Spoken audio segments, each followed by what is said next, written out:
دا مال د کیصغر ادبي جرګې صدر محترم زین الله مخلص صاحب ته بلنه ورکوو چې دای موږ ته د خپلو خیالاتو اظهار وکړي، خپل شاعري را سره وړاندې کړي. د ملګرو ډېره مننه چې ګډون یې وکړ په ډېر کم وخت کې. چې استاد صاحب غزل خو مې داسې د کلي پر ماحول غوندې لیکلې ده، د نشې پر دغه ډېر دا خو ډېر زبردست چې دا نن سبا څه حالات روانه دي او کیسې دي.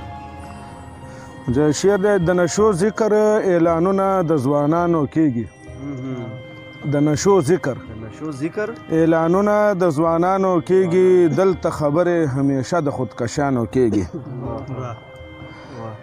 بچیه بس دی دغه خار د اوسېدلو نه دی، بچیه بس دی دغه خار د اوسېدلو نه دی، دلته نشه په دلاسه د وګدارانو کېږي.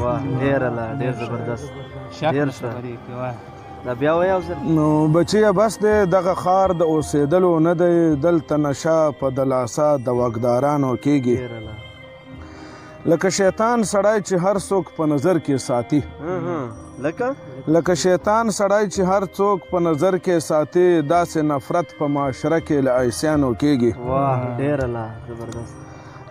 زما د کام په بربادۍ کې یو بادار چوپ نه دی، زما د کام په بربادۍ کې یو بادار چوپ نه دی، هم می ګیله له ملکانو ملایانو کېږي.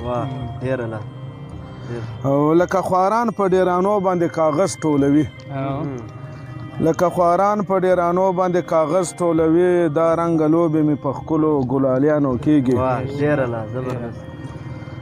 دا خرڅونکي د نشو خلک چا ښه نه که یاد،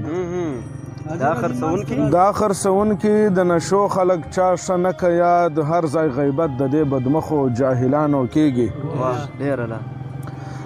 مخلصه ووایه د کام ظلمو ته ښه شعرونه، مخلصه ووایه د کام ظلمو ته ښه شعرونه، د کام ننګونه تل تر تله په ځوانانو کېږي. مننه مهرباني.